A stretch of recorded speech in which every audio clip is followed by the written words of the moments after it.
নমস্কাৰ আমাৰ আৰ্ট গাৰ্ডেনৰ পৰা আপোনালোকক নমস্কাৰ জনাইছোঁ। এয়া আমি ফাৰ্ষ্ট টাইম আমি কালাৰখিনি স্কিন পেইণ্টিং কৰিবৰ কাৰণে গুলি লোৱা হৈছিল আৰু তাৰপিছত আমি ৰঙেৰে গোটেই কাপোৰযোৰ কৰি লৈছিলোঁ আৰু তাত মাজত গ্ৰেপ ৰাখিছিলোঁ আৰু গ্ৰেপ ৰাখি তাত এটা নীলা ৰঙৰ ফুল কৰি দিলোঁ। এইখিনি নীলা ৰঙৰ ফুলখিনি কৰি দিয়া হৈছে আৰু নীলা ৰঙৰ ফুলবোৰ কৰি দিয়াৰ লগে লগে কাপোৰযোৰ দেখিবলৈ ধুনীয়া লাগিছে আৰু এযোৰ কাপোৰত আমি তেনেকৈ দুটা তিনিটা ৰং কৰি দিওঁ, এটা ৰঙা এটা নীলা। একেটা ৰঙতকৈ এনেকৈ দুটা তিনিটা ৰং কৰি দিলে কাপোৰযোৰ দেখিবলৈ বেছি ধুনীয়া লাগে বা ধুনীয়া দেখি। আমাৰ ইয়াত কাপোৰ কৰা হয়, এইখিনি কাপোৰ কৰি থোৱা আছিলে, অৰ্ডাৰ দিয়া কাপোৰখিনি আমি এনেকৈ কৰি দিওঁ আৰু এই কাপোৰখিনি কৰি পেলাই আমি 300ত বিক্ৰী কৰোঁ। আপোনালোকক যদি প্ৰয়োজন হয় আপোনালোকে মেছেঞ্জাৰত মেছেজ কৰিব আৰু 300 পইণ্টত আপোনালোকে আমাৰ পৰা এনেকৈ কৰা কাপোৰ কিনি নিব পাৰিব। আৰু ইয়াৰ উপৰিও আমি কিছুমান উকা কাপোৰ বিক্ৰী কৰোঁ।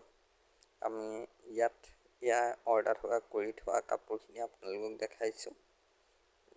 এইখিনি কাপোৰ আছে, এইখিনি ষ্টকত থকা কৰি থোৱা কাপোৰ। এইখিনি হৈছে উকা কাপোৰ, ইয়াৰ উকা কটন কাপোৰ। এইখিনি হৈছে পলিপাট, এইখিনি পলিপাটৰ কাপোৰ আছে। এনেকৈ উকা কটন কাপোৰ পোৱা যায় আৰু কি ৰঙৰ লাগে আপোনালোকে ক'লেই হ'ল। আৰু এইখিনি ৰিডিউচাৰ আছে, কালাৰ আছে, স্কুজি আছে, এইবোৰ চোনা কোট আছে আৰু এইখিনি এতিয়া আপোনালোকক আমি দেখুৱাইছোঁ বস্তুখিনি। এইখিনি হৈছে উকা স্কিন। প্ৰথমতে স্কিনবিলাক এনেকৈ আহে উকা হিচাপত থকা স্কিনখিনিত আমি এনেকৈ বনাওঁ স্কিনৰ ডিজাইনবিলাক। এইখিনি ব্লু স্কিন হৈছে ডাবল লেয়াৰৰ। এই ডাবল লেয়াৰৰ স্কিনখিনিও বনাই আমি আপোনালোকক প্ৰয়োজন হ'লে দিওঁ। এইখিনি যিহেতু আমাৰ অৰ্ডাৰ আছে, আপোনালোকে যিটো ফুলৰ অৰ্ডাৰ দি আমি সেই ফুলটো বনাই দিওঁ। আপোনালোকে হোৱাটছআপত এই নম্বৰত মেছেজ কৰিব আৰু তাত আমি স্কিনৰ ডিজাইনবোৰ দি দিম আৰু তাৰ পৰা আপোনালোকে চিলেক্ট কৰি দিয়া ফুলৰ ডিজাইনটো আপোনালোকে পাই যাব।